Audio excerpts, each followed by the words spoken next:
Hello everybody. Today I'm going to talk about some things. I read something on Facebook today about Fruitarianism being a pipeline to something else. Let's see what this person has to say.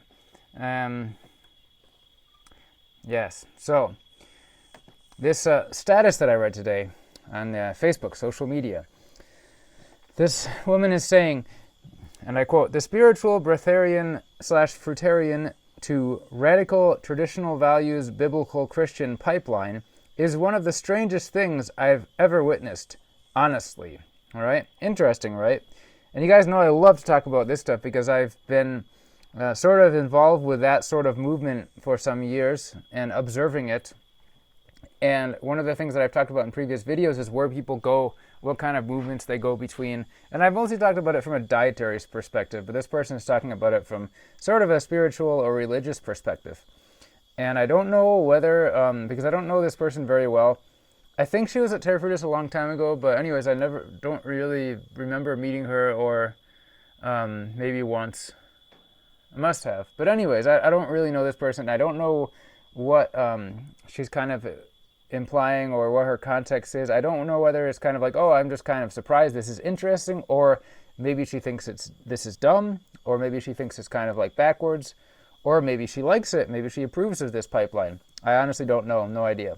But then there's a few people that replied. One girl replied, "Also, the fruitarian to raw carnivore pipeline. Like, are y'all okay?" Laughing emoji, right? Interesting, right? Because I've talked about that in previous videos, not just specifically the fruitarian to raw carnivore pipeline, but that's definitely a pipeline that exists, right? Another person responds, "I'm glad you put this into words. It's been very interesting to notice." Yes, I agree. It has been very interesting to notice all of these trends over time. One guy says, "Please elaborate. Is breatharian and fruitarian a Christian thing and pipeline?" So he just didn't understand what she was saying at all, apparently. Somebody else responded, "Right? Question mark, question mark, question." So somebody else obviously is a noticer and is observing these things happen. And then the final reply I see here is, "Dude, yes, I have so many thoughts." And dude has a bunch of E's at the end, and yes has several S's at the end of it. So obviously people are kind of concurring and be like, yeah, we've seen this. It's interesting, right? So what else have I seen? Because, of course, I've seen people start out with the spiritual, breatharian, fruitarian path, and they do these zigzags and swings around, and somehow they end up as a Bible-thumping Christian. And then there's also the dietary swing arounds where they go right from fruitarian to eating meat, and they always do it in the stupidest way possible, like raw liver smoothies and just poisoning yourself like crazy. Doing it in really stupid ways. Eating, I've already talked about that in previous videos. And then there's also, there's the pipeline, which I'm wondering if the girl who posted this thinks the normal pipeline should be the spiritual / breatharian / fruitarian to wishy-washy, vague, new age spiritual philosophy with polyamory and a bunch of other random, basically irresponsible hippies running around pretending that they have a set of morals that they live by, right? Because that's the one I see more commonly, and honestly that's more concerning than people going from spiritual breatharian to Bible-thumping Christian. I think it's more concerning that a lot of people are going from spiritual breatharian to kind of like a mishmash of anorexia and being irresponsible and living off of their parents' money, traveling around the world and not really doing anything productive with their lives, getting really skinny. So that concerns me more, seeing like, okay, I definitely know a number of people who have started off in like the raw vegan community, and a few years later they're Bible-thumping Christians eating lots of red meat, right? To be honest, those people that I know who did that are more, their lives are much better right now in terms of the actual effect on their lives and others' lives. Looking at it from a kind of utilitarian perspective, their lives, most of them have families. They're more successful. They're happier. They're doing things productive with their lives versus the people that kind of stayed in the breatharian New Age world. They're still just wandering around aimlessly. And so I know it's the generalization. I can't really say that that's what gave their life direction. I don't know. But it's a pipeline that happens. So it's fun to observe these pipelines, right? Trying to think of other Yeah. I mean, it's just interesting in the raw vegan movement seeing so many people go from that to certain other things, not everything else, just certain other things. Um, and I can never pass up an opportunity to talk about the dietary aspect of it because, uh, I've talked about Dr. Garrett Smith a lot in my videos, and some of you who are raw vegan are probably thinking, why are you talking about this guy who promotes eating meat on your channel, Peter? Well, so he has these live streams and he talks a lot for like an hour in every live stream. Probably 99% of the time he's not even mentioning vegans at all ever. He doesn't speak out constantly against vegans. He actually speaks out against pure carnivore dieters a lot more, just because he sees people having a lot of problems with that diet more so than whatever. I could get into that for a really, really long time. The point is, so people will screw themselves up on one diet, they'll go to another diet and screw themselves up there. Why is that? Because there's figureheads at the top of every diet movement with their videos on YouTube, planting dumb ideas in people's heads. Why make the same idea twice? Why go into the spiritual breatharian fruitarian community? And if you end up failing because you follow the stupid advice of these 20-something-year-old guys on YouTube pretending to be all spiritual, and then you go to something else, but then right away you do the exact same thing. You follow the advice of the YouTube gurus who are at the top of that movement because, hey, they must be right. But they're also not, because they're all poisoning you with the same things. So anyways, what I was getting to is, with this train of thought, was yet another person was posting, I saw on my Facebook, yet another person was kind of making their ex-vegan post, and she was talking about that, and there were some people, it's not like it used to. I used to see someone make their ex-vegan post on Facebook, and dozens of angry vegans would be screeching, and like, you were never blah, blah, blah, you were just planting, whatever. It was hilarious, but now it's just like a few comments of approval, a couple people kind of like, no, that's dumb, you shouldn't harm the animals. But it's nothing like it used to be, because now so many people, now it's happened to so many people. But anyways, this girl was talking, and then somebody else responded, and this one girl responded who also used to be very, very heavily into the wishy-washy New Age spiritual breatharian fruitarian world, and now she eats meat. She was like, liver is so healing. Liver is divine. No. She also said, she said pork belly is divine bliss, and raw meat. That's what she said. She wasn't talking about liver. The other girl was talking about liver, and she said something stupid that I disagree with. She said you have to eat brain to heal the brain. You have to eat liver to heal the liver. No, if you eat liver, you're hurting your liver. That's one of the stupidest things ever, and you're going to hear carnivore YouTubers say that. But that's not true at all. You eat liver, you're hurting your liver. But anyways, you're going to feel better at first, because you're not pushing toxins out anymore, you're putting them in. But anyways, the girl that responded was like two things. She said raw meat is bliss, and she said raw meat is something like raw meat is healing, and pork belly is divine bliss. So you have somebody that's going from eating raw fruit all day long to eating raw pork belly, which is going to send you straight to hell if you eat raw pork belly. And I mean that in kind of every way, you could mean that in a religious way, sure, because in the Old Testament it says you shouldn't eat pork. But I also mean that sort of in sort of a metaphorical way, in a real way, in a health. Like, pork is known to be riddled with terrible parasites. And some people say, well, in modern times, pork is raised better, and so it doesn't have those issues. Still is nasty as heck. Not to mention that it's very fatty meat. It has lots of retinoic acid. It's very bad for your liver. And you're eating it raw. So you're not even trying to eliminate the parasite risk. So I'm not going to make many comments about eating raw meat in general, because I know some fruitarians go towards to eating raw meat. And in my looking into the matter in an objective way, not having my vision clouded by various things that people would say, I don't have so much of a problem with fruitarians or frugivorous diet, or people going in that direction, and they say they're eating raw red meat, right?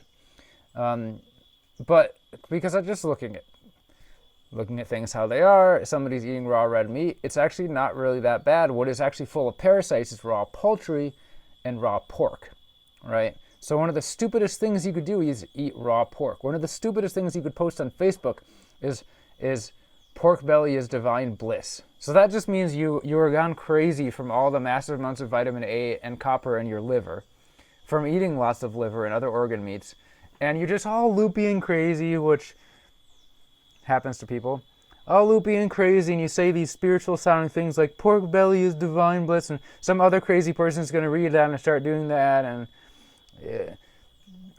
it just annoys me seeing people make the same mistakes everywhere they go, every ideology they go. People can go from spiritual, breatharian, fruitarian to radical traditional values, biblical Christian pipeline, and they can still be poisoning their body with a bunch of crap because they go from the top gurus on YouTube for one dietary movement to the top gurus on YouTube in another dietary movement, and they make the same mistakes. And they're poisoning themselves with the same substance because when the plants, they're poisoning themselves with massive amounts of beta-carotene and all these fruits that did not exist before we bred them 5,000 years ago. Some of the oldest fruits we're eating are only 5,000 years. Many are 1,000, 2,000, 500 years. They all have ancient ancestors, sure, but in all their modern versions, we're poisoning ourselves with various things, including beta-carotene, which a long time ago maybe wasn't a problem because of all the modern stresses in our body and all the ways the global elites kind of like conspire together to poison us in that way. So in one dietary movement, we're poisoning ourselves with the beta-carotene, other carotenoids, as well as copper. And in the carnivore movement, where a lot of the ex-raw vegans go, whether it's raw carnivore, nose-to-tail carnivore, whatever, they're usually poisoning themselves with retinoic acid, vitamin, aka vitamin A, retinol, which is the more toxic form of beta-carotene, because when a toxin goes into your body, the liver it's intoxication, which means your body converts it into a more toxic substance in order to get rid of it.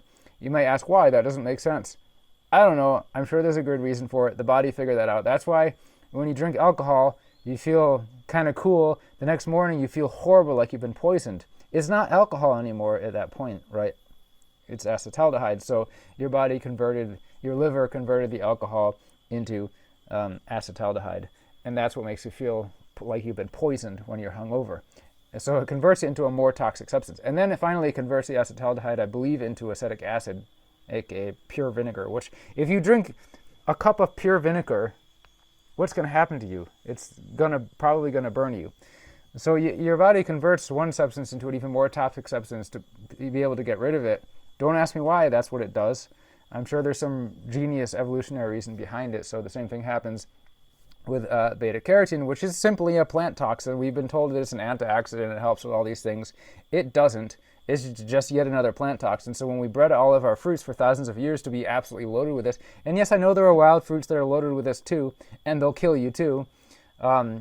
They just kill you a lot quicker in modern times because your liver is just not able to handle all the pharmaceuticals you've taken over your lives have damaged your liver, all the alcohol you're drinking has damaged your liver, and your liver is unable to handle all this stuff. So anyways, you go to one fad diet and you load yourself up with beta-carotene, which has got to get converted into retinol, retinaldehyde, retinoic acid to get out of your body. It's just like you're loading up on alcohol and it's getting converted to acetaldehyde and acetic acid to get out of your body. And you're just poisoning yourself with different forms of the same poison on these different fad diets. This poison, which coincidentally happens to be Bill Gates' favorite vitamin, which he's obsessed with getting all these people in the poor countries loaded up with this vitamin, which makes you wonder if it's really a vitamin. I no longer wonder, I know that it's not. So how did I get into this subject, right? Originally I was talking about the spiritual, breatharian, fruitarian to radical traditional values, biblical Christian pipeline, right? So, okay, so, and I mentioned I almost rather see someone on that pipeline than the pipeline that I've seen a lot of fruitarians and raw vegans go on, which is like wishy-washy nihilism and nothing, and some even go to transhumanism. Would I rather someone be like an ethical vegan transhumanist who supports like Klaus Schwab and Elon Musk putting chips in people's brains, or like a red meat-eating Bible-thumping Christian who's against the New World Order and the vaccinations and all that stuff? Which type of person would I rather have as my neighbor? Ethical vegan transhumanist or red meat munching Bible thumping Christian who's against the New World Order? Which would you choose? Some of you might choose the transhumanist who supports Klaus Schwab and has been multiple times vaccinated. Some of you might choose that. I personally wouldn't. And then I know some people are heavily against Christianity. Okay. But certainly there's been a resurgence in recent times of young people doing this thing. I know personally I share a lot of, because I follow a lot of accounts on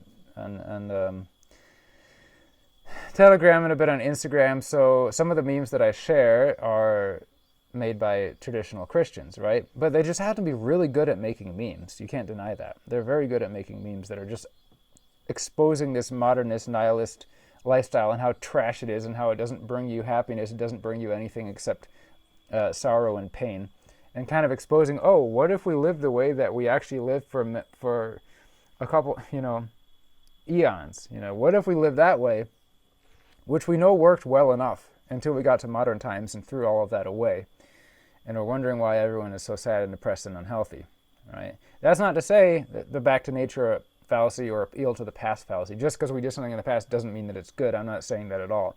But you should look to the past for the things that were good and ask why we threw them away. And if the reason we threw them away was not because they didn't serve us, but just because there's some various elite group of reptiles pushing people from every direction to get rid of those things because they know it'll hurt us, well, hey, that's a really good reason that we should bring those things back.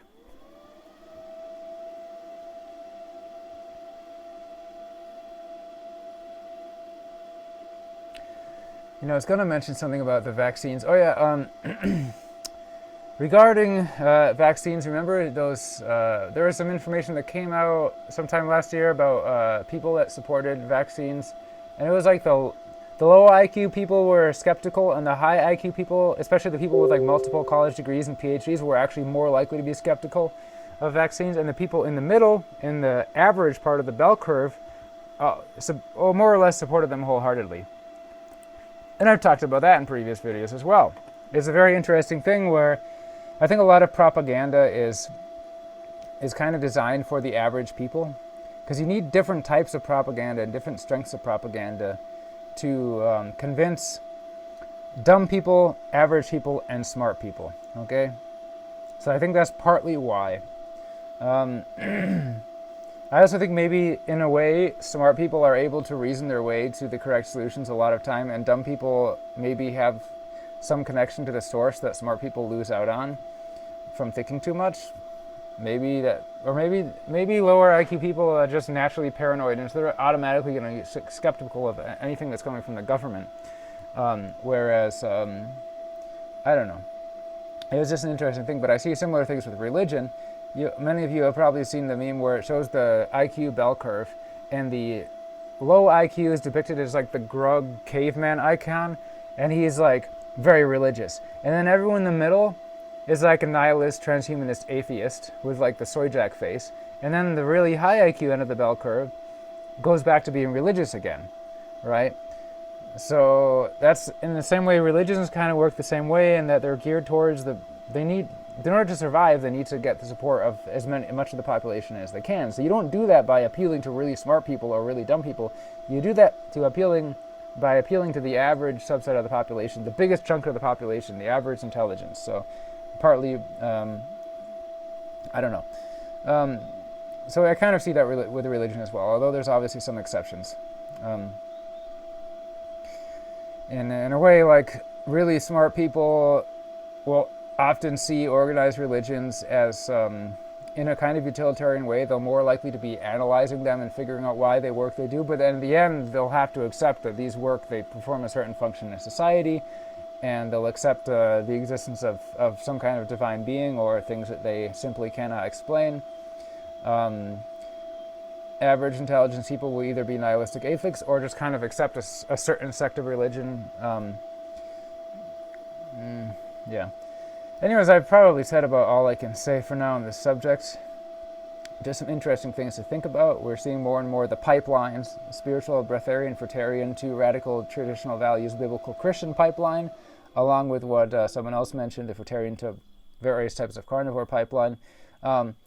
Personally, I think that those pipelines, even if you think they're silly, I personally think they have more net value to society than the typical spiritual, breatharian, fruitarian, to irresponsible, nihilist, hippie with no idea what they're doing in their life pipeline, which is what I saw way too often for way too many years with way too many people.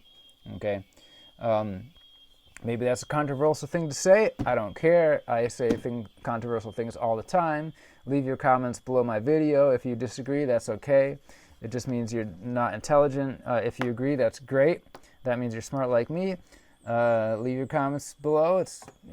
Go to the Amazon Fruit Festival, www.amazonfruitfestival.com, January 17 and 23. It's coming up. We're selling a lot of tickets. It's going to be great. We're going to serve lots of gourmet, raw, plant-based food all week long. It's going to be awesome.